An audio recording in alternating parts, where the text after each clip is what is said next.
EZ nomenclature basically एक geometrical isomer है, लेकिन उसका नाम हम लोग क्या रखते हैं, इजेड नोमेनक्लेचर। तो लिखना है यहां पर इजेड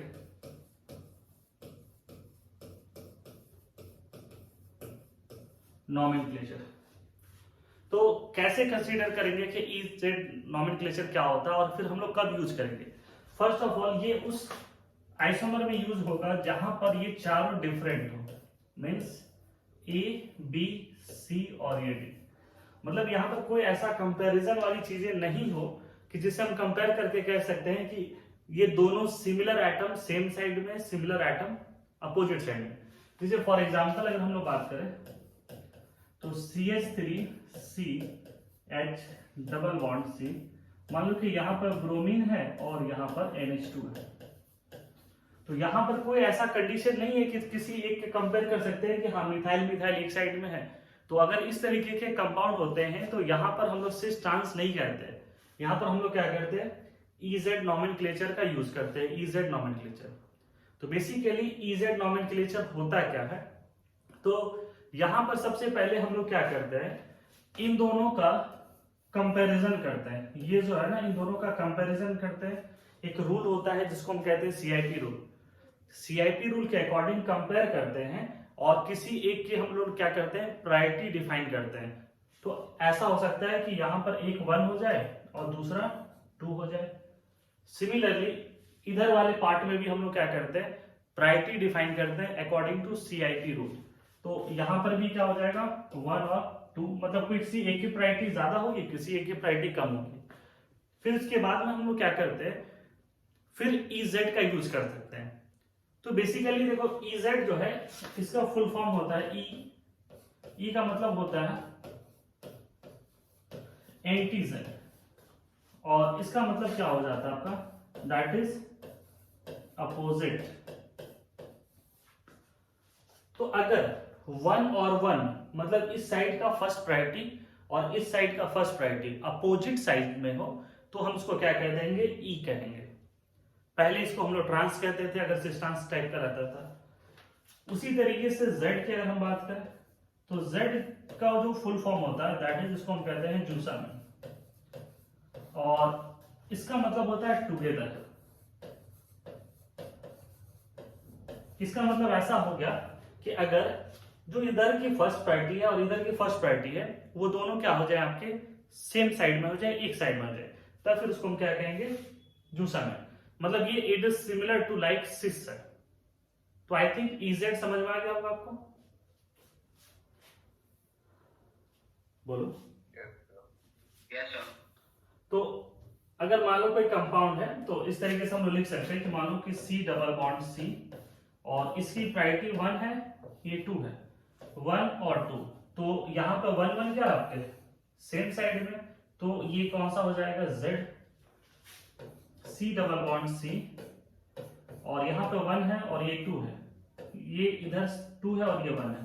तो 1 1 कैसा आपका अपोजिट साइड में, तो इसको हम लोग क्या कहेंगे, ई कहेंगे। तो हाँ दैट इज जूसामिन, ये ई कहेंगे। तो ये क्या हो जाएगा, दैट इज ई नोमेनक्लेचर होगा। तो बेसिकली हमें लग रहा है ये आसानी है, बहुत टफ नहीं है।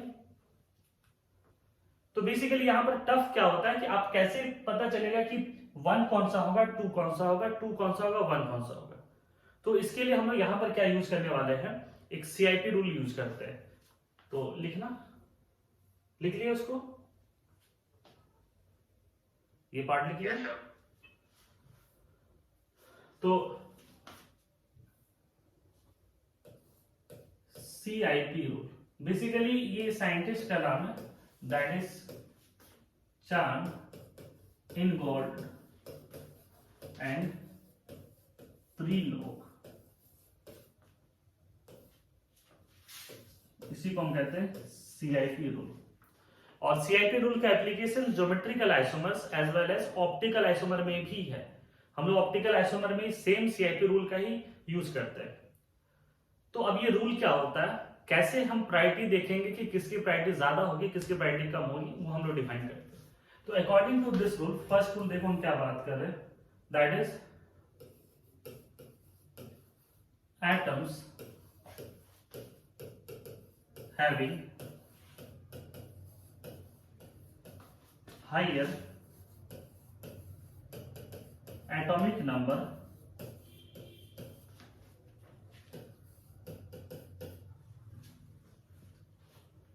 will get more priority। First rule क्या है, जिसका एटॉमिक नंबर ज्यादा होगा उसकी हम प्रायोरिटी क्या करेंगे, ज्यादा करेंगे।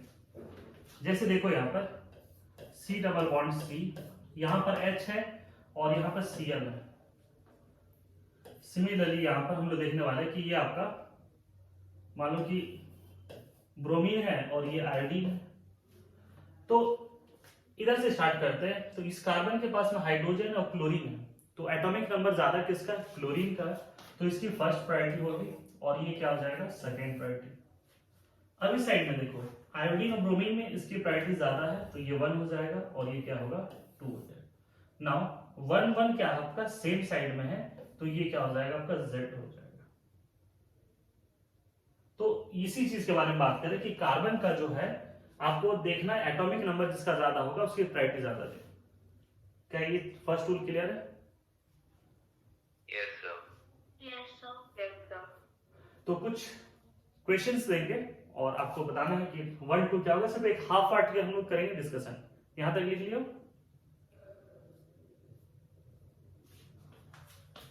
Yes, sir. CH3 NH2 OH NH2 hydrogen deuterium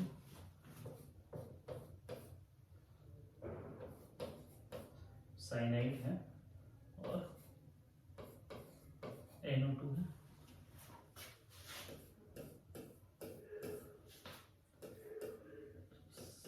Cl hydrogen या CH3 हाइड्रोजन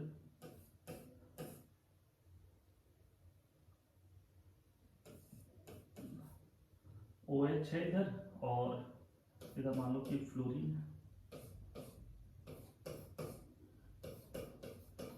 CH2 CH3 और यहाँ पर सिर्फ OH। तो ये कुछ क्वेश्चंस भी हैं प्रैक्टिस करने के लिए, सिंपल सा चीज है। तो आपको बस बताना है कि 1 2 क्या होना है, सी स्टांस आपको यहाँ पे नहीं करना है। बेसिकली हम लोग अगर CIP रूल अच्छे से सीख ले तो फिर ये सारी चीजें आसान हो जाएगा। CIP रूल सीखना हमारे लिए ज्यादा इंपॉर्टेंट है। तो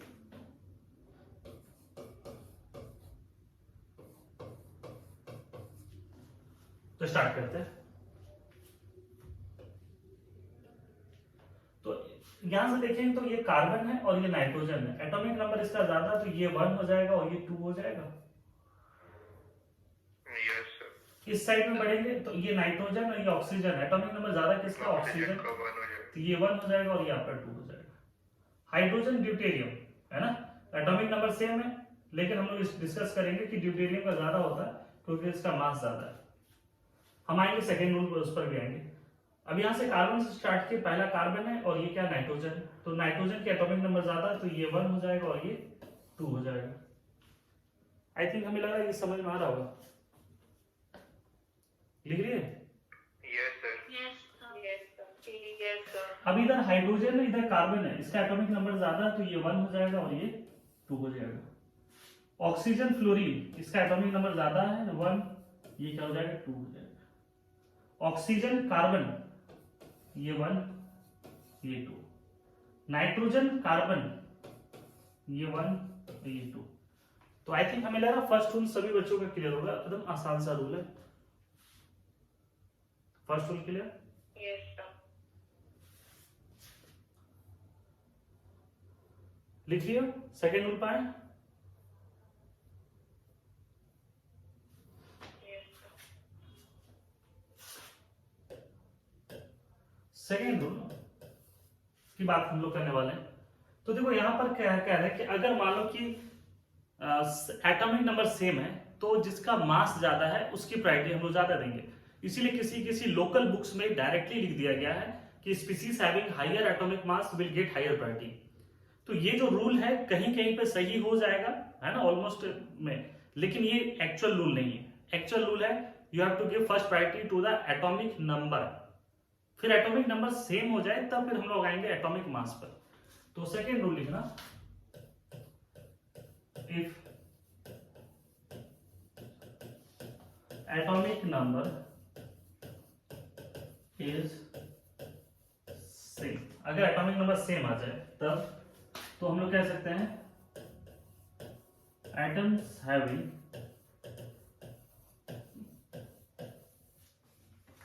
more atomic mass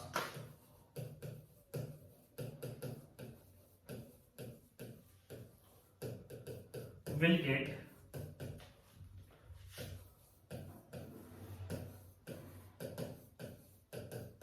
more priority। जिनका एटॉमिक मास ज्यादा होगा उनकी प्रायोरिटी ज्यादा होगी। इसका मतलब ये हुआ कि जो इससे पहले हम लोग एक यूज किए थे हाइड्रोजन और ड्यूटेरियम, तो एटॉमिक नंबर सेम है लेकिन इसका मास ज्यादा, तो इसकी प्रायोरिटी 1 हो जाएगी और इसकी प्रायोरिटी ये 2 हो जाएगी। सिमिलरली एक कार्बन है नॉर्मल वाला और एक कार्बन जो है वो 14 वाला है, तो कार्बन आइटम सेम है, मास जिसका ज्यादा होगा उसकी प्रायोरिटी ज्यादा होगी, तो ये 1 हो जाएगा और ये आपका ये 2 हो जाएगा। सिमिलरली कार्बन ये OH है और ये मान लो कि ये भी OH है लेकिन ये 18 वाला है, तो जिसका मास ज्यादा है उसकी प्रायोरिटी ज्यादा होगी, ये प्रायोरिटी क्या होगी, सेकंड होगी। तो आई थिंक ये रूल भी आसान ही है और समझ सकते हो उसको। क्या ये रूल लिख लिए? ये रूल लिख लिए ना? Yes, sir. थर्ड रूल पर आए, थर्ड रूल पर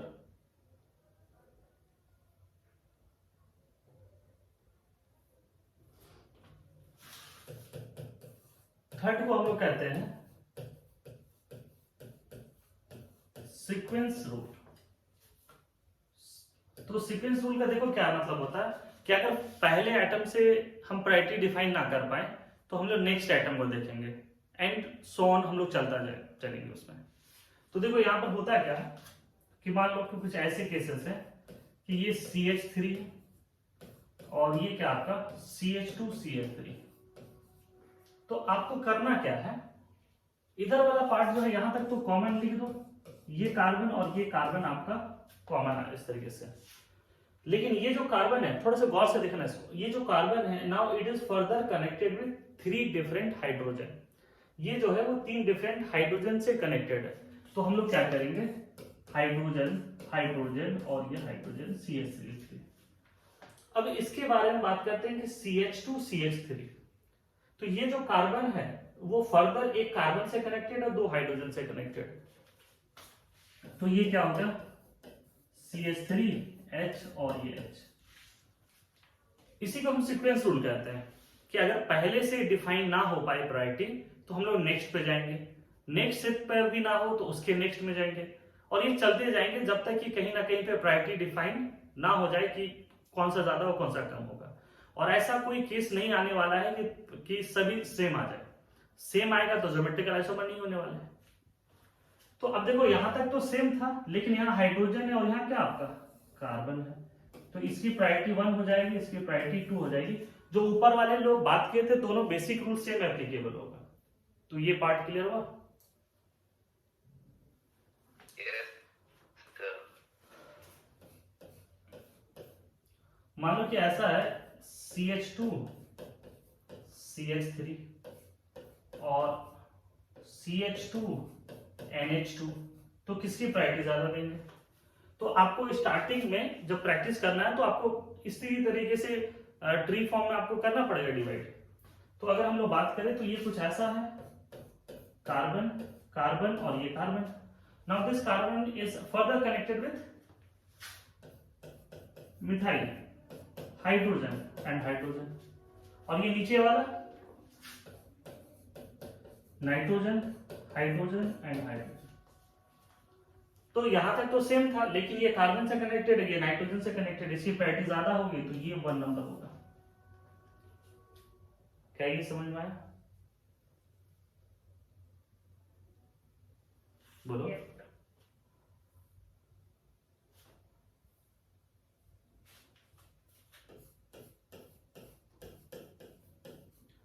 CH2I है और ये CHCl2 है, CH2I है एंड CHCl2 है।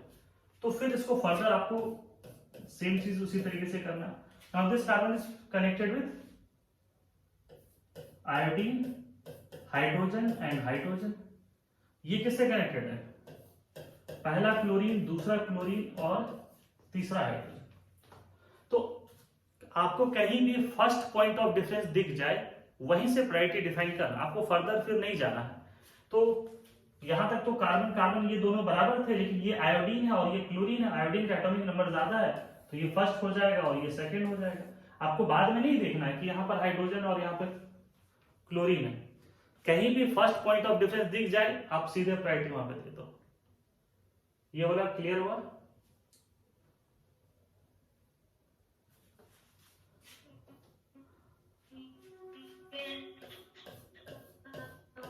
CCl3 एंड CH2Br किसकी प्रायोरिटी ज्यादा होती है? CCl3 एंड CH2Br किसकी प्रायोरिटी ज्यादा होगी? तो C 3 Cl इस तरीके से इसमें कनेक्टेड है और ये जो है एक Br है और 2 हाइड्रोजन है। बताओ किसको ज्यादा प्रायोरिटी दे? किसको, ऊपर वाले को दे या नीचे वाले को प्रायोरिटी ज्यादा दे? किसको प्रायोरिटी ज्यादा दे? बोलो। ऑब्वियसली नीचे वाले को देंगे ज्यादा। क्यों? तो यहां पर Cl है और यहां पे ब्रोमीन है। फर्स्ट पॉइंट ऑफ डिफरेंस में यही क्या हो गया? विनर हो गया, ये जीत गया। तो इसका रैंक 1 हो जाएगा और ये क्या हो जाएगा? रैंक 2। हमें लग रहा है ये सीक्वेंस रूल आपको समझ में आ गया होगा। क्लियर है? Yes, sir. Yes, sir. फिर इसमें फोर्थ पॉइंट मीन्स यहां पर हम लोग बात कर रहे हैं कि each pi bonds will be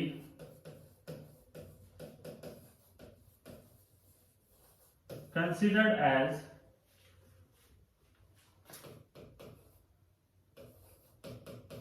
individual atom. मतलब पाई बॉन्ड को भी किसकी तरह कंसीडर करना है? इंडिविजुअल एटम की तरह। इसका क्या मतलब हुआ?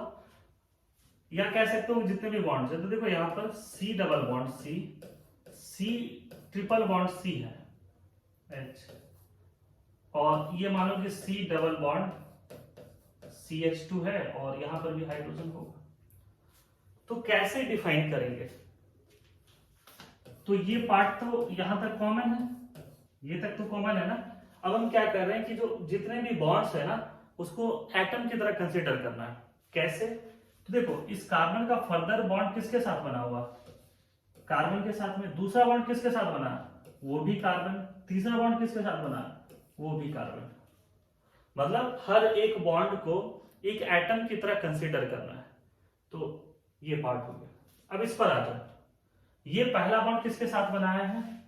कार्बन के साथ। दूसरा कार्बन, तीसरा हाइड्रोजन।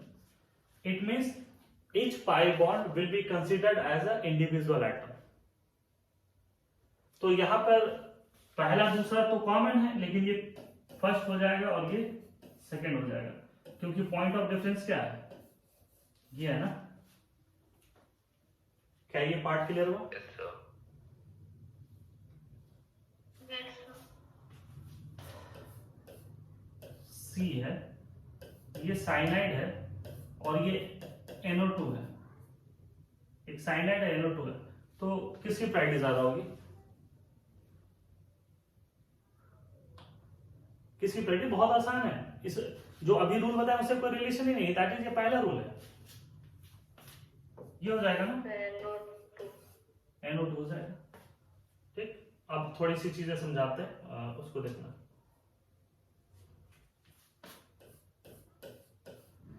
एक एल्डिहाइड है और एक साइनाइड है, किसको ज्यादा प्रायोरिटी दोगे? तो यहां पर हम लोग देखो क्या करते हैं, ये आपका एल्डिहाइड हो गया, ये साइनाइड है। तो इसको अगर फर्दर तुम डिवाइड करोगे तो ये कार्बन हो गया और ये भी कार्बन। अब ये देखो, कार्बन ने पहला बॉन्ड किसके साथ बनाया? ऑक्सीजन के साथ। दूसरा बॉन्ड वो भी ऑक्सीजन, तीसरा हाइड्रोजन के साथ। Oxygen, hydrogen. और ये कार्बन ने पहला बॉन्ड किसके साथ बनाया? नाइट्रोजन, दूसरा भी नाइट्रोजन, तीसरा भी नाइट्रोजन।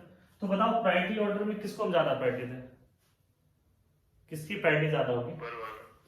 ऑब्वियसली ये ऑक्सीजन का एटॉमिक नंबर ज्यादा है नाइट्रोजन से, तो ये 1 और 2 हो जाएगा। तो यहां पर हम क्या किए, जितने भी बॉन्ड्स हैं उसको एक एटम की तरह हम लोग कंसीडर कर रहे हैं।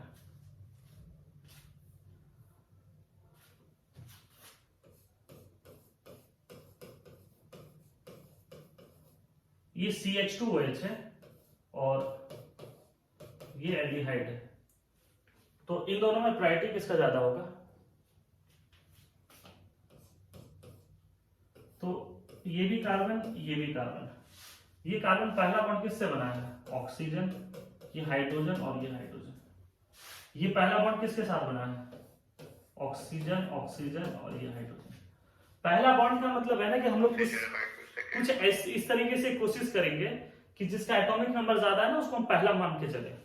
तो देखो यहाँ पे पहले तो ऑक्सीजन ऑक्सीजन कॉमन था, लेकिन सेकेंड ये हाइड्रोजन आ गया, ये ऑक्सीजन, तो इसकी प्रायोरिटी 1 हो जाएगा और ये सेकेंड हो जाएगा। समझ में आया?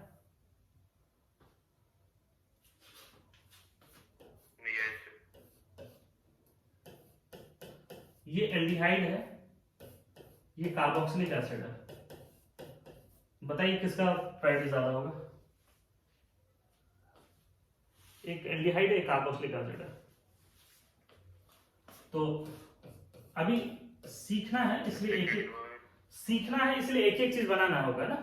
तो carbon is connected with oxygen. देखो ये कार्बन ऑक्सीजन के बीच में डबल बॉन्ड है, तो कार्बन ने 2 बॉन्ड ऑक्सीजन के साथ बनाया और एक हाइड्रोजन।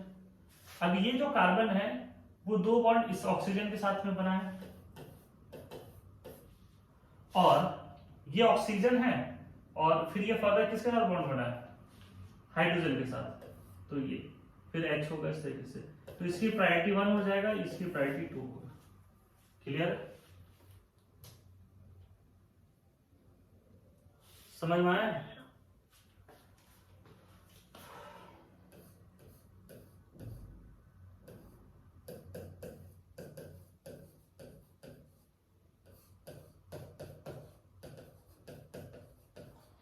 एक एस्टर है और एक अमाइड है। यहां पर कोई प्रायोरिटी रूट फंक्शनल ग्रुप के अकॉर्डिंग याद नहीं करेंगे, हमें सिर्फ एटम देखना है, बेसिक रूल्स देखना है।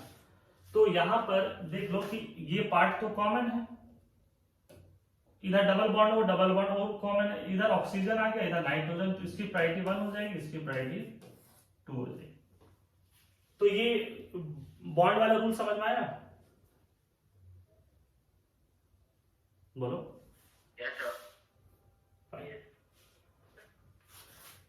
नेक्स्ट ये 5 रूल लिखना। Real structures will get more priority over imaginary structures।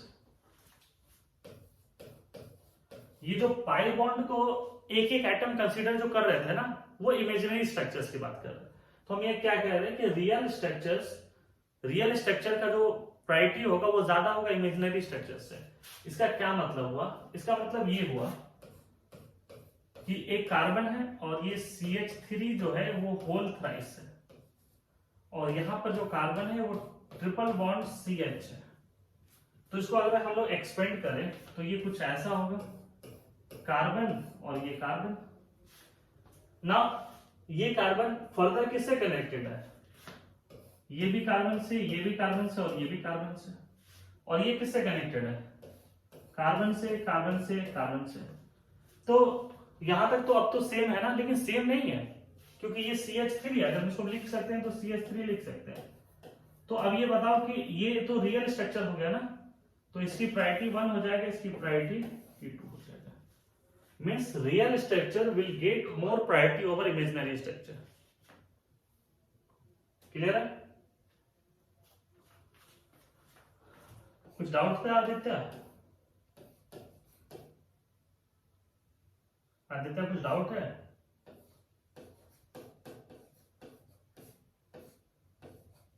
No, बोल रहा हूँ फर्स्ट वाला। तो इसके बताओ।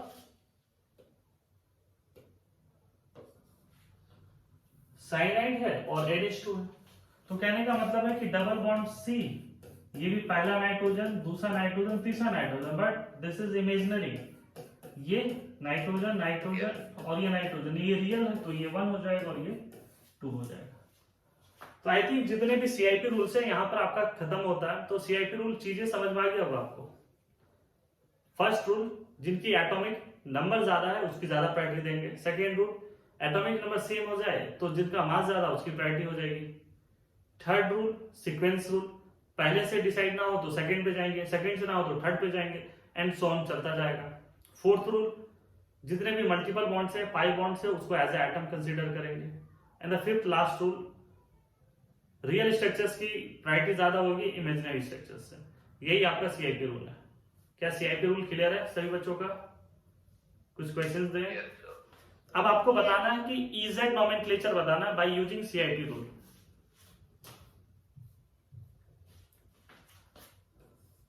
C double bond C, CHO, CH2OH, CH3H। इसकी ये बताना है EZ क्या होगा।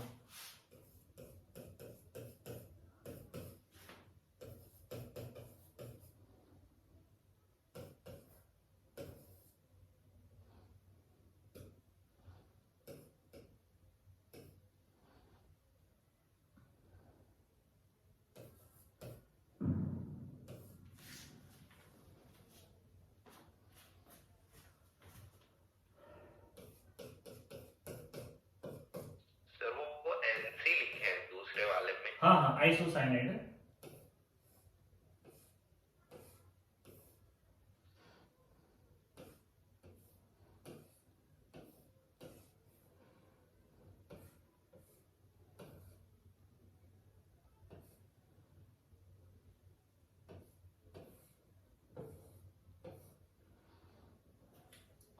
तो पहला वाला स्टार्ट करते हैं। ये तो क्लियरली दिख रहा है, इसकी प्रायोरिटी 1 होगा, इसकी प्रायोरिटी 2 होगा, और इधर इसका प्रायोरिटी 1 होगा, इसका प्रायोरिटी 2 होगा। तो 1 1 सेम साइड में, तो उसको हम क्या कहेंगे? Z कहेंगे। अब उधर आ जाओ, इसकी प्रायोरिटी 1 हो जाएगा, एटॉमिक नंबर सेम है, और ये क्या हो जाएगा? 2। इधर NH2 है, इधर NC है, किसकी प्रायोरिटी ज्यादा होगी? किसका प्रायोरिटी ज्यादा होगा बताओ? इसका प्रायोरिटी ज्यादा होगा, सेकंड वन। है ना, NC का। तो 1 1 अपोजिट में क्या हो जाएगा? E हो जाएगा। सर इधर आ जाओ, ये थोड़ा सा फंसाने वाला क्वेश्चन है। चलो देखते हैं, इन इस साइड में किसकी प्रायोरिटी ज्यादा है? इसका, इसका। ये होगा 1, ये 2, सेकंड वन जहाँ 2 ऑक्सीजन है ना, इसमें 2 ऑक्सीजन है, रहेगा। जहाँ 2 ऑक्सीजन। इन दोनों में ये 1 हो जाएगा, ये 2 हो जाएगा। Sir cyclopentane. सेकंड वाला साइक्लोपेंटेन। रीजन बता सकते हो? रीजन दोनों 1 1 सेम साइड में आ गया तो Z हो गया। रीजन बता सकते हो? तो ऐसे देखो, यहां पे क्या करना है, अगर यहां से स्टार्ट करें तो ये जो कार्बन है एटॉमिक मास ज्यादा है। नहीं, ये एटॉमिक मास एटम का देखना है, पूरे ग्रुप का नहीं देखना है। ये जो है ऐसा बॉन्ड है, ये भी फर्दर है और ये भी फर्दर है, मतलब इसमें थोड़ा सा कार्बन ज्यादा है, इसमें यहीं तक बंद हो जा रहा है, तो इसका प्रायोरिटी ज्यादा हो जाएगा as compare to this one. ठीक है, बोलो। Yes sir. Yes, sir. C double bond C,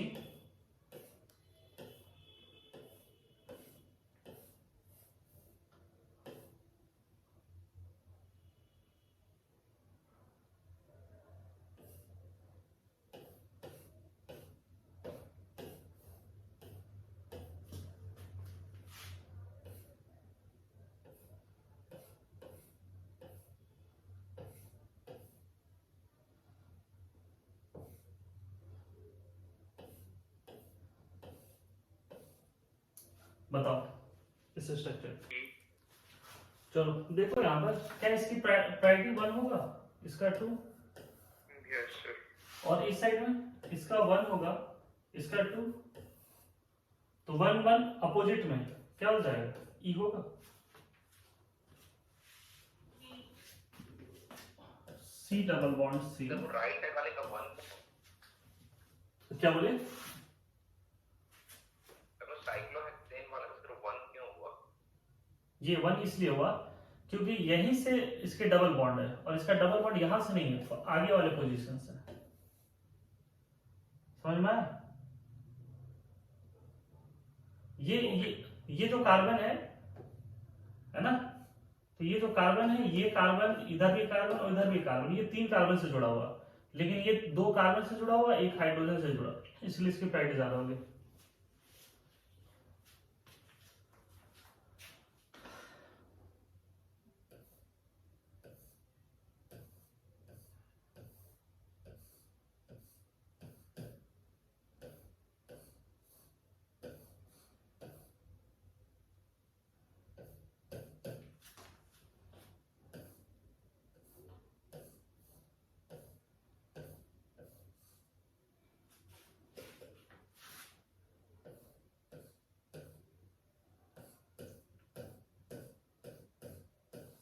चलो इसमें बताना था,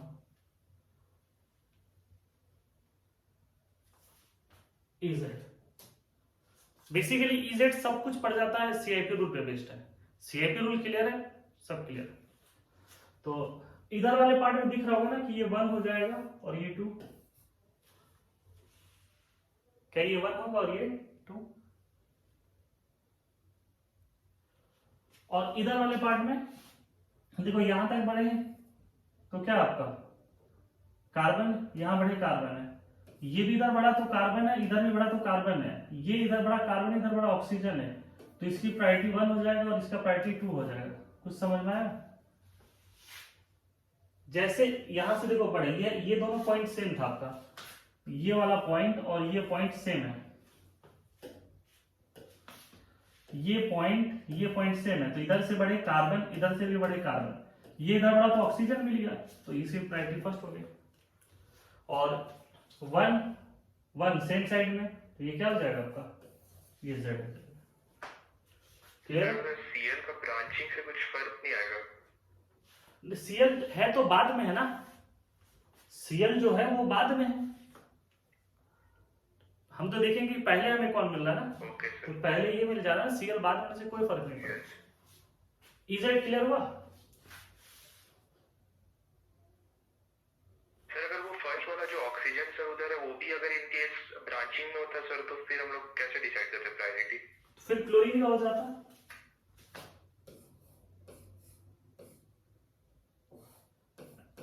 तो तब क्लोरीन का हो जाता, इसकी बात कर रहे हो? ओके सर, तो फिर ये सर इसी की बात कर रहा तब क्लोरीन हो जाएगा।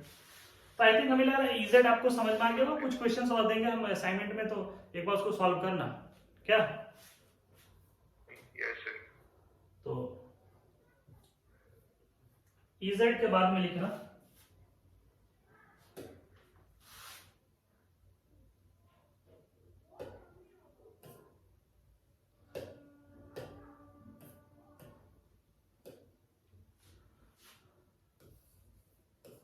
geometrical isomers in cycloalkene।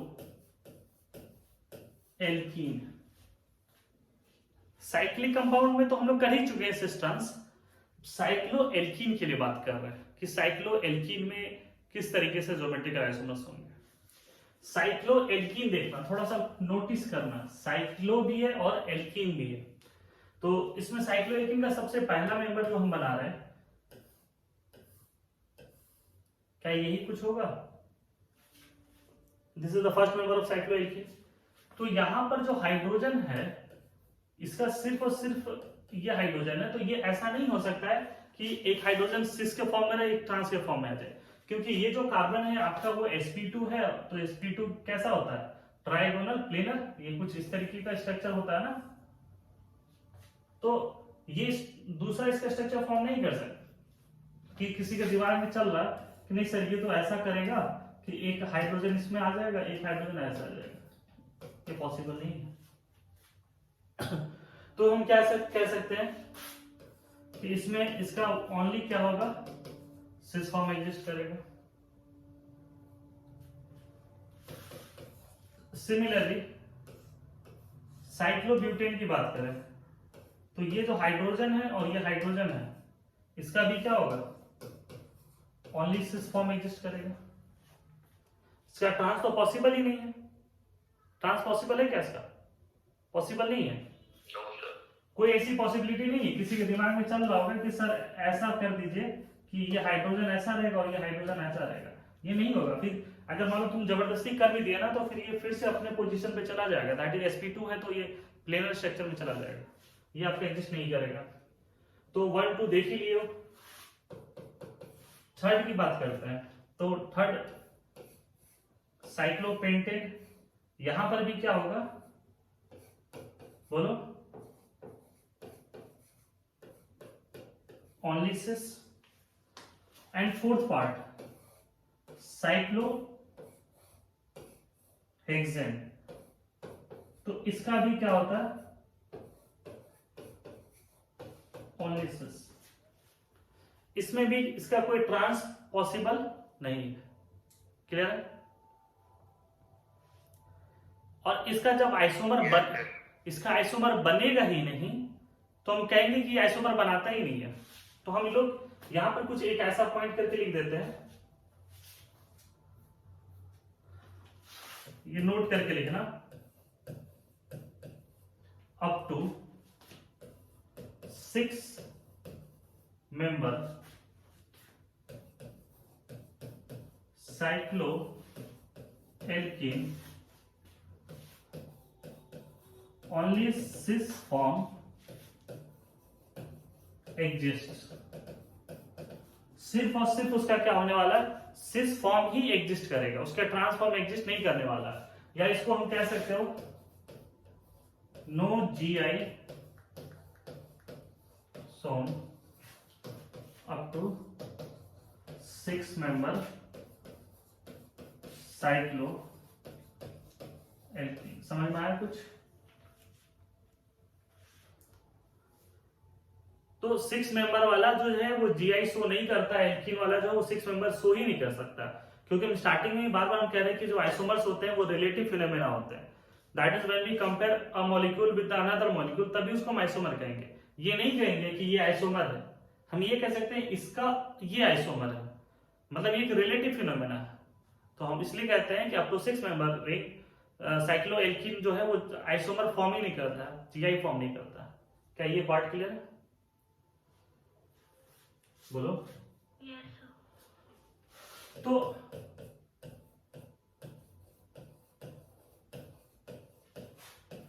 Seven member and onwards क्या होता है, रिंग में ना फ्लेक्सिबिलिटी आ जाता है। अब एक चीज देखोगे कि अगर कोई छोटा सा रिंग है, छोटा रिंग है तो वो उसमें फ्लेक्सिबल कम है, लेकिन सेम डायमीटर का बड़ा सा रिंग ले लो तो वो फ्लेक्सिबल होते हैं, थोड़े से घूमते हैं, ट्विस्ट करते हैं, कुछ ऐसा चीज होता है। सेम डायमीटर की छोटी चीज ले लो तो वो थोड़ा स्ट्रांग होता है, लेकिन सेम डायमीटर का बड़ा सा वायर ले लो, वायर की बात करते हैं, वायर ले लो छोटा सा डायमीटर तो वो देखना कि वो कंप्रेसिबल नहीं होगा, लेकिन सेम डायमीटर का बड़ा वायर ले लो तो वो फ्लेक्सिबल होते हैं, वो ट्विस्ट कर जाएंगे। तो 6 मेंबर तक में क्या होता है कि वो ट्विस्ट नहीं करते हैं, लेकिन 7 मेंबर से अगर ज्यादा होता है तो वो ट्विस्ट करता है। ट्विस्ट का मतलब है कि अगर बड़ा सा रिंग है ना तो ये घूम जाता है, देखो टूटा नहीं है, ये रिंग दिख रहा है ना, ये क्या हो गया, घूम गया इस तरीके से, दिख रहा है, ये रिंग है ये घूम गया इस तरीके से। तो ये घूमने की वजह से अब ये घूम गया है तो ये GI शो करता है। तो हम कह सकते हैं कि इस तरीके से कह सकते हैं कि 7 मेंबर से ज्यादा हो तो वो क्या करेगा, विल शो, वो GI शो करेगा। क्या ये पार्ट क्लियर है? क्यों? तो फ्लेक्सिबिलिटी की वजह से। अब देखो 7 मेंबर की अगर तुम हमसे पूछोगे तो देखो 7 मेंबर ये है आपका,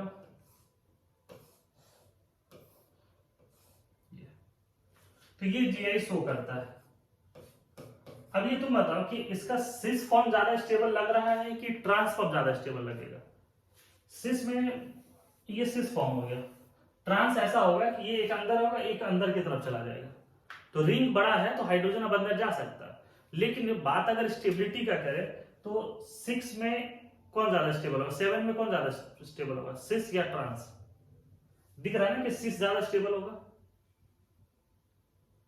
यस सर। अगर इसका ट्रांस अगर बनाए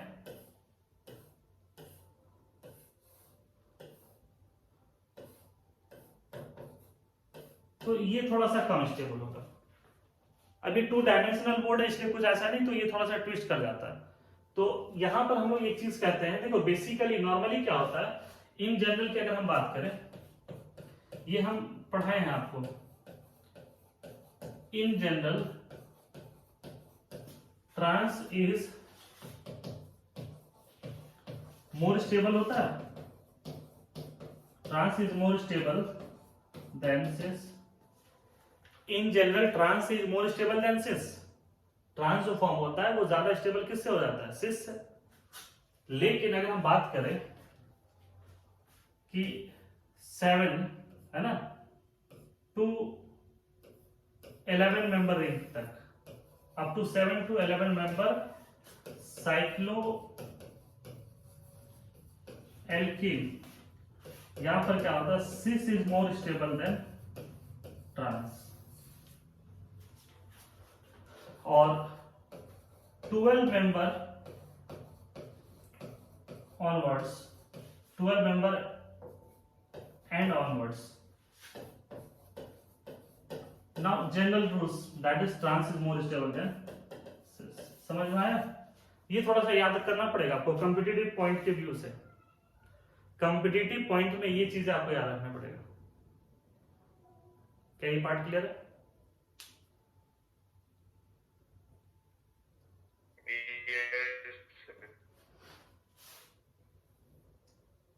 लिख रही हो?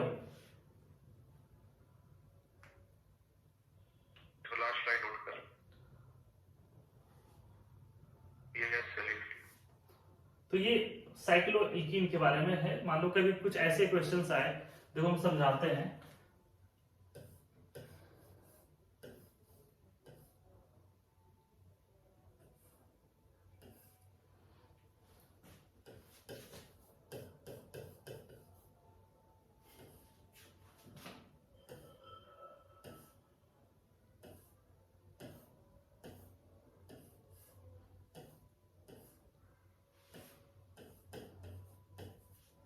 तो आपको बताना है कि इस पर्टिकुलर मॉलिक्यूल में ज्योमेट्रिकल आइसोमर जो है वो कहां कहां से पॉसिबल होगा, किस किस साइड से पॉसिबल हो सकता है, कहां कहां से पॉसिबल हो सकता है, बस यही हम पूछ रहे हैं। तो इधर देखो, इसके अक्रॉस होगा, एक इस पॉइंट पर और इस पॉइंट पर, कि ऐसा हो जाए कि ये वाला पूरा ग्रुप और ये वाला ग्रुप एक बार सिस हो जाए एक बार ट्रांस हो जाए। मीन्स ये दोनों पॉइंट की बात कर रहे हैं, दिस वर्सेस दिस। ये तो ऐसा हो जाए कि ये दोनों एक बार पास आ जाए एक बार दूर हो जाए, मतलब इसको तुम चाहो तो ऐसा बना सकते हो हाइड्रोजन की तरह। एक ऐसा केस हो जाए कि दोनों हाइड्रोजन सेम साइड में आ जाए, एक ऐसा केस हो हाइड्रोजन दोनों अपोजिट साइड में चला जाए। तो एक ज्योमेट्रिकल सेंटर ये हो जाएगा। ये 8 मेंबर साइक्लोएल्कीन है तो ये भी शो करेगा, यहां पर जो हाइड्रोजन है। उसके बाद ये भी शो करेगा, ये दिख रहा है ना, इसमें ये शो करेगा, ये नहीं शो करेगा। सिर्फ इसी चीज को सिखाने के लिए हम ये इक्वेशन दिए हैं कि इस डबल बॉन्ड के अक्रॉस नहीं करेगा और इस डबल बॉन्ड के अक्रॉस करेगा, और फिर ये दोनों कर सकता है। यहां पर जो हाइड्रोजन है, यहां जो हाइड्रोजन है, ये पॉइंट आपस में कर सकता है। तो पहले कि कौन करेगा कौन नहीं करेगा ये चीजें हम लोग यहां पे डिस्कस कर सकते हैं। अब ये पार्ट क्लियर हुआ?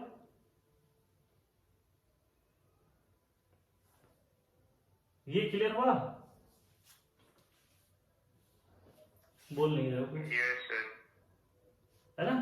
तो ये अरुणिता ये बताओ कि ये क्यों नहीं करेगा, ये वाला?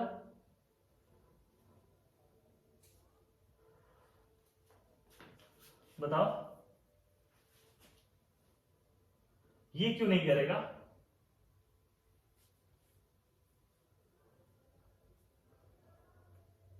सर आवाज बीच बीच में बहुत क्रैक होते हैं यार। हो सकता है नेटवर्क इशू की वजह से। अपलोड कर देंगे हम, Yes. अपलोड कर देंगे ना रिकॉर्डिंग देखकर। वीडियो भी तो लैग भी कर रहा है इसलिए। ये सर वीडियो लैग हो रहा था। हो सकता है कुछ नेटवर्क इशू होगा, है ना?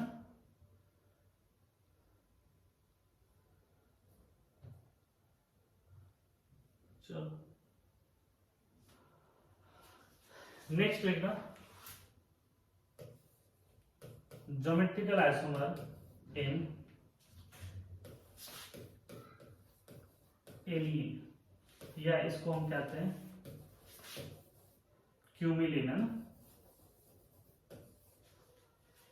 बेसिकली ये क्या होता है, तो C double bond C double bond C, ये जो इस तरीके की जो चीजें होती है ना, दैट इज उसको हम कह सकते हैं कंटिन्यूअस या कंसेक्यूटिव डबल बॉन्ड। इसको ये कंजुगेशन वाला पार्ट नहीं है, ये बेसिकली समझो कि ये क्या आपका, ये आपका लगातार डबल बॉन्ड आ जाए, तो इनके बीच में हम ज्योमेट्रिकल आइसोमर होगा या नहीं होगा उस चीजों के बारे में बात कर रहे हैं। तो बेसिकली देखो यहां पर हम क्या कहते हैं कि ये एलिन जो है ये दो तरीके के होते हैं, एक होता है ऑड, एक होता है आपका इवन। ऑड का मतलब हो गया ये वाला C double bond C double bond C double bond C. How many pi bonds are there? 3, इसलिए ये ऑड हो गया। ये इवन वाला हो गया, इसको हम क्या कह सकते हैं, पाई बॉन्ड 2 हो गया। मींस पाई बॉन्ड जो है 2 में आ जाए, 4 में आ जाए, 6 में आ जाए, तो इसको हम कहते हैं इवन और इसको कहते हैं ऑड। ऑड इवन क्लियर है? तो यहां पर बात होती है कि कौन सा जीआई शो करेगा, कौन जीआई शो नहीं करेगा। तो हम लोग कहते हैं कि जो ऑड वाला है इट विल शो जीआई, ये जीआई शो करता है, और इवन वाला ज्योमेट्रिकल आइसोमर शो नहीं करता है। बेसिकली इवन वाला जो होता है वो आइडेंटिकल होते हैं, आइडेंटिकल ज्योमेट्रिकल आइसोमर्स होता है, आइडेंटिकल, उसमें कोई भी डिफरेंस या चेंज नहीं होता है। तो ये कैसे समझोगे, तो देखो यहां पर इसको हम इस मॉडल के थ्रू समझ सकते हैं, है ना? तो इसलिए हम वो मॉडल बना रहे थे। तो क्या ये मॉडल दिख रहा है, ये डबल बॉन्ड जो है वो लगातार है, क्या ये डबल बॉन्ड दिख रहा है लगातार? तो अब अगर यहां पर देखो तो जैसे 2 डबल बॉन्ड आते हैं ना, तो ये मॉलिक्यूल जो होता है वो आउट ऑफ प्लेन चला जाता है परपेंडिकुलर। तो 2 डबल बॉन्ड जैसे आया तो ये दिख रहा है कि ये जो ग्रीन और व्हाइट है उसके ये परपेंडिकुलर है, रेड और ये वाला देख लो, क्या ये परपेंडिकुलर है? ग्रीन और व्हाइट के परपेंडिकुलर है। तो परपेंडिकुलर है तो हम यहां पर अब नहीं कह सकते हैं कि यहां से यहां तक ये डिस्टेंस क्या है, पास में है, और इधर से उधर अगर इसको चेंज कर दें तो हम कह देंगे कि ये और वो दूर हो जाएगा। इसी को हम क्या कहते हैं, इवन क्यूबलिट। ये क्यों होता है ये समझना बात को, इसको हम लोग डिस्कस करते हैं कि ये जो कार्बन है और ये कार्बन, इधर वाला पार्ट रहने दो, ठीक है? तो इन दोनों के बीच में जो ओवरलैपिंग करके सिग्मा बॉन्ड बना, मान लो ये पीएक्स है, तो इन दोनों के बीच में एक पाई बॉन्ड भी है, क्या ये पाई बॉन्ड है? तो ये कहां से बना, पी वाई, और ये पी वाई, मीन्स इस कार्बन का पीएक्स पी वाई ये आपका क्या हो गया, बीजी हो गया। तो अब ये देखो अगला जो कार्बन के साथ में बॉन्ड बनाया है,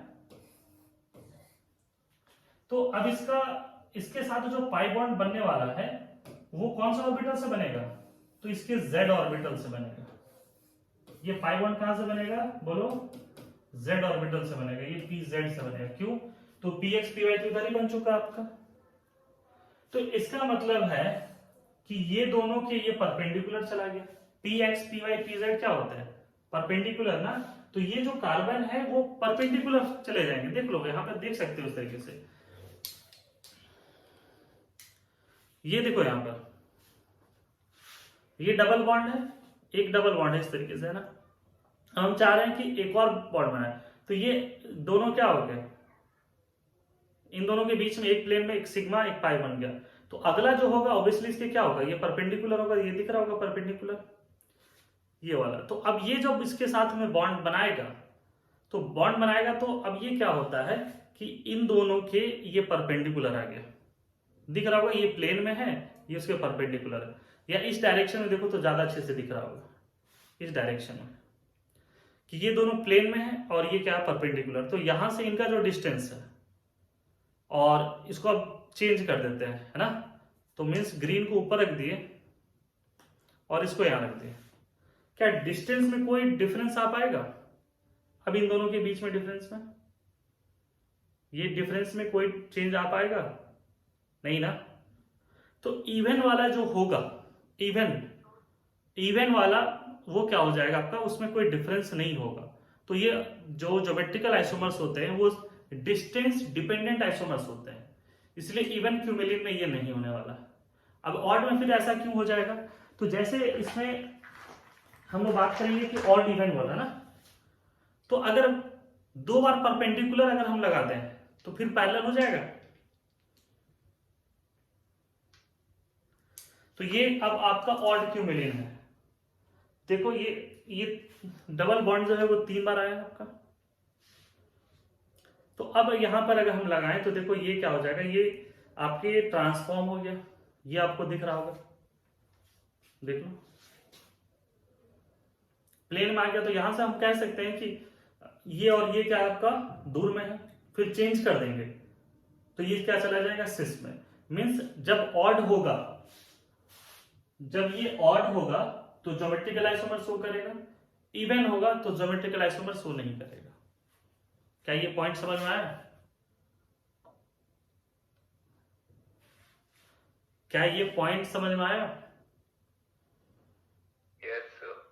यस सर। तो ये ऑड इवन का कंसेप्ट है यहां पर ना, कि ऑड होगा तो आपका करेगा, इवन होगा तो ये नहीं करेगा, ठीक है।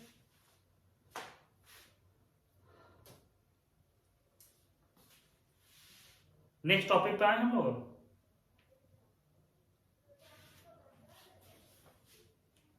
Hello, yes sir. नेक्स्ट लिखना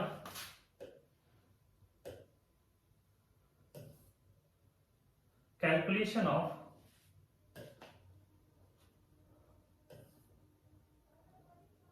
नेक्स्ट लिखना calculation of geometrical isomers. Geometrical isomers के कैलकुलेशन, स्ट्रक्चरल का कोई फॉर्मूला नहीं था, वो हमको बना बना के देखना पड़ रहा था, लेकिन ज्योमेट्रिकल के लिए फॉर्मूला है कि हम लोग यहाँ से फॉर्मूला वाइज कैलकुलेट कर सकते हैं। तो उसी चीजों के बारे में बात करें तो ना, ज्योमेट्रिकल आइसोमर के कैलकुलेशन के लिए अगर हम बात करें तो 2 तरीके से फॉर्मूला होते हैं। पहला अगर हम लोग बात करते हैं फॉर एसिमेट्रिकल,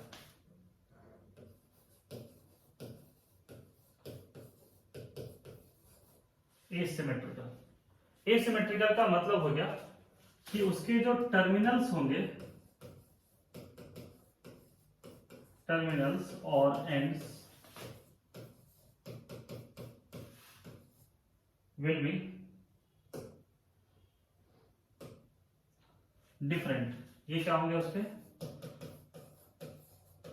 सिमेट्री और एसिमेट्री में समझ में आता होगा। तो एसिमेट्रिक उसको कहेंगे जिसके टर्मिनल्स अलग अलग हो जाए, जैसे फॉर एग्जांपल टर्मिनल्स क्या हो जाए, अलग अलग हो जाए। तो पहले इसके फॉर्मूला लिख देते हैं। तो यहां पर number of geometrical isomers equal to 2 का पावर n। तो ये फॉर्मूला क्या हो जाएगा, 2 का पावर n, वेयर n क्या है, तो नंबर ऑफ ज्योमेट्रिकल सेंटर्स। ये क्या आपके n क्या है, नंबर ऑफ ज्योमेट्रिकल सेंटर्स, मतलब जहां से सिस ट्रांस की पॉसिबिलिटी हो रही है। तो हम पहले उसमें साइक्लोहेक्सेन और साइक्लो ऑक्टेन में जो काउंट कर रहे थे ना कि हाँ यहाँ पर ज्योमेट्रिकल आइसोमर होगा तो ये 1 हो गया, फिर अगले में होगा तो ये 2 हो गया। तो ये n जो है वो नंबर ऑफ ज्योमेट्रिकल सेंटर्स को रिप्रेजेंट करेगा और ये 2 का पावर n हो जाता है। तो अब देखो यहाँ पर हम लोग बात करेंगे कि एसिमेट्रिकल का मतलब क्या है कि टर्मिनल्स उसके अलग अलग होने चाहिए। तो देखो ये जो है CH3 CH double bond CH CH double bond CH CH2 and CH3, तो क्या इनके टर्मिनल सेम है या डिफरेंट है, पहले ये बताओ। टर्मिनल सेम है या डिफरेंस है, मीन्स यहाँ पे बात होगी कि हम किसके अकॉर्डिंग में चेक करेंगे कि सेम है या डिफरेंट है। तो आपको देखना है कि जो ज्योमेट्रिकल सेंटर है, ज्योमेट्रिकल सेंटर है उसके अकॉर्डिंग। तो ये जो ज्योमेट्रिकल सेंटर है तो इसके बाद में अगर हम लोग बात करें तो मिथाइल है और इसके बाद में क्या आपका इथाइल है। तो टर्मिनल्स इसके अलग अलग हो गए। तो पहला बात हो गया कि ये एसिमेट्रिकल है तो एसिमेट्रिकल वाला फॉर्मूला लगा दो।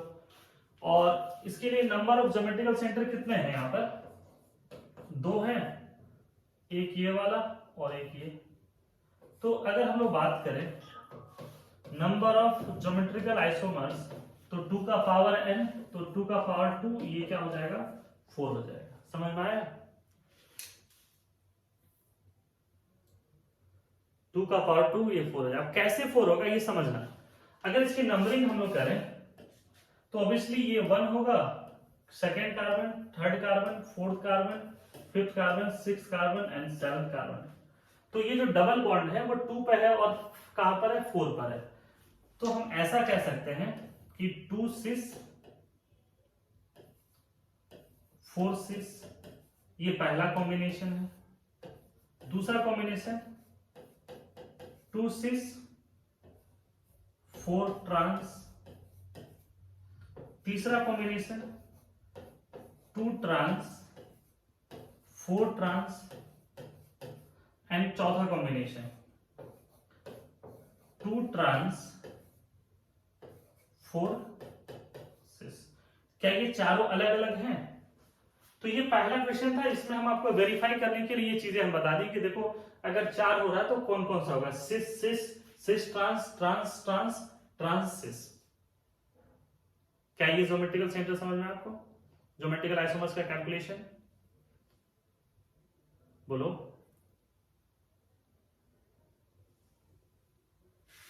Yes, sir.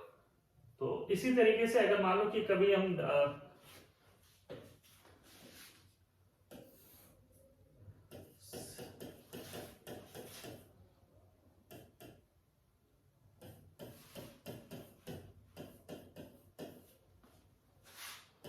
इसमें कितने आइसोमर्स होंगे, नंबर ऑफ GI, ये कितना आइसोमर्स होंगे,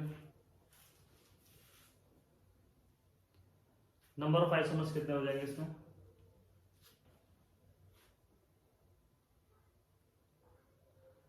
कितने सेंटर्स हैं, ज्योमेट्रिकल सेंटर्स कितने हैं बोलो? 3 हैं, 1 2 और टर्मिनल अलग अलग है। एक साइड में मिथाइल है, एक साइड में एल्डिहाइड है। तो 2 का पावर 3 सीधे 8 आइसोमर्स हो जाएंगे। क्लियर है? Yes, sir. तो अगर ये बोलोगे भी ना कि सर कैसे होगा तो फिर हम उसको भी करके दिखा सकते हैं ना कि कौन कौन से होंगे, कैसे होगा। तो देखो पहला तो कॉम्बिनेशन अगर पहला जो है वो सिस हो जाए तो अगला कॉम्बिनेशन ये हो सकता है कि सिस हो जाए और ये क्या हो जाए ट्रांस हो जाए। मतलब सिस सिस ट्रांस, फिर सिस सिस सिस हो जाए, ट्रांस सिस और ऐसा हो जाए कि ट्रांस ट्रांस। मीन्स कॉम्बिनेशन है, मतलब पहला सिस में पहला को अगर हम सिस कंसीडर कर लिए तो trans cis cis cis cis cis trans trans cis trans trans. तो इस तरीके से 4 इसका मिला। बाकी में फिर इसको सेम कर दो, इसको ट्रांस कर दो तो 4 4 8 मिलेगा।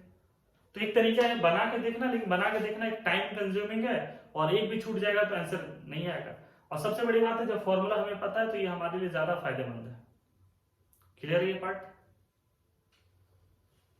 Yes sir. सेकेंड लिखना, for symmetrical molecules. Symmetrical molecules में क्या होता है, एंड्स और टर्मिनल्स जो होते हैं वो क्या होते हैं आपके सेम होते हैं। तो इसमें भी अब ऑड इवन का कंसेप्ट है, सिमेट्रिकल में ऑड इवन का, तो that is for odd geometrical centre. Odd अगर हो जाए ना तो यहां पर number of G I equal to 2 का पावर n-1 प्लस 2 का पावर, ये क्या आपका ऑड है, तो ऑड में क्या हो जाएगा n-1/2। 2 का पावर क्या हो गया n-1 प्लस 2 का power n-1/2। B for even geometrical centres. तो इवन है तो इवन के लिए ज्योमेट्रिकल सेंटर देखो फर्स्ट पार्ट सेम रहेगा 2 का पावर n-1 प्लस, अब ये देखो जब ये ज्योमेट्रिकल ये ऑड था तो n-1 लिखे, और इवन होगा तो इसको हम क्या लिखते हैं n/2 लिखते हैं। कुछ चीजें समझ में आया फॉर्मूला? Yes sir. अब इस फॉर्मूला के अकॉर्डिंग अब हम लोग देखेंगे कुछ एक एग्जांपल है ना। तो CH3 CH double bond CH CH double bond CH CH3, क्या ये सिमेट्रिक मॉलिक्यूल है? बोलो। इधर भी देखो इधर भी देखो, दोनों साइड में मिथाइल है तो टर्मिनल सेम है इसके। तो अब यहां पर क्या है, तुम्हारे पास कंडीशन नहीं है कि 1 इधर से करेंगे या 2 इधर से करेंगे, और इसमें टोटल ज्योमेट्रिकल सेंटर्स कितने हैं, n इक्वल टू 2 है ना, इवन। तो इवन वाला फॉर्मूला लगाओ ये, तो number of geometrical isomers equal to क्या हो जाएगा 2 का पावर 2-1 प्लस 2 का पावर ये क्या हो जाएगा 2/2। कुछ ऐसा होगा?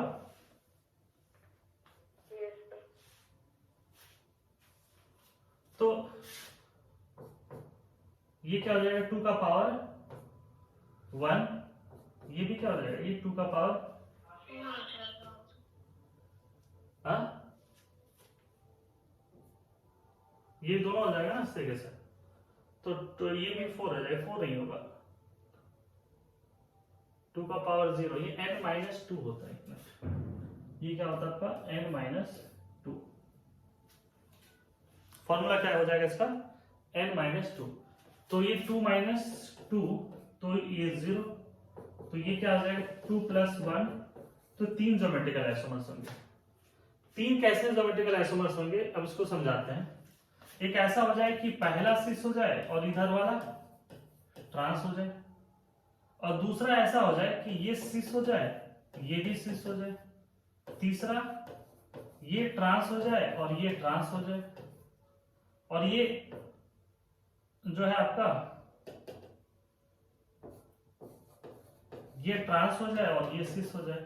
लेकिन पहला और चौथा जो है वो क्या आपका ये सेम है, ये दोनों क्या आपके सेम है। क्यों? तो दोनों के टर्मिनल सेम है, तो हमें पता ही नहीं चल पाएगा।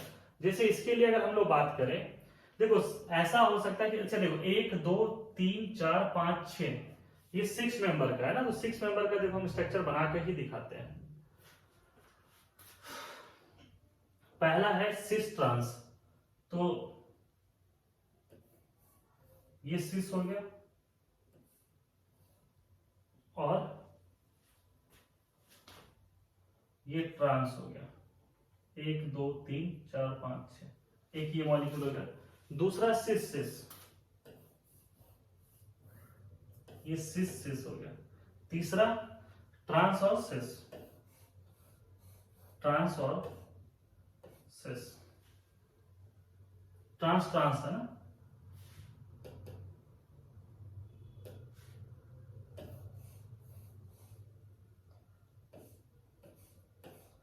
एंड लास्ट वन क्या है, ट्रांस सिस। तो ट्रांस को ये ऐसे बनाएंगे और ये, अभी देखो ये दोनों सेम दिख रहा है, ये दोनों सेम है,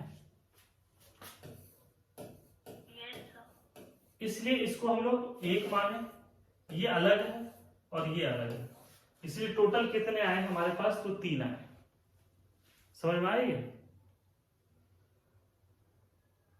यस सर। तो ये इस तरीके से हम लोग कैलकुलेट करते हैं नंबर ऑफ ज्योमेट्रिकल आइसोमर्स। अगर ऑड हो जाए, मान लो कि ऑड हो जाए, है ना, लिख लिया इसको, यस सर। मान लो कि ऑड हो जाए, ऑड वाला ये है C double bond C, C double bond C and C double bond. Symmetrical plus odd है, तो सिमेट्रिकल प्लस ऑड है ना, तो बेसिकली हम कहते हैं कि ये जो है वो शो नहीं करता है ना, इसको ये हम कह सकते हैं कि सूडो कहते हैं, ये क्या होता है, सूडो फॉल्स। तो बेसिकली यहाँ पे n इक्वल टू क्या है 3, तो number of GI equal to क्या हो जाएगा 2 का पावर 3 माइनस 1 प्लस 2 का पावर 3 माइनस 1/2, तो ये 2 का पावर 2 प्लस 2 का पावर 1, तो 4 प्लस 2 ये कितना हो जाएगा 6 हो जाएगा। समझ में आएगी? तो ये जो मॉलिक्यूल है अगर सिमेट्रिकल हो जाए तो 6 करेगा, अगर एसिमेट्रिकल हो जाए तो 8 करेगा। तो ये फॉर्मूला देखना है आपको, पहला देखना है सिमेट्रिक है या एसिमेट्रिक, एंड दूसरा ऑड है या इवन।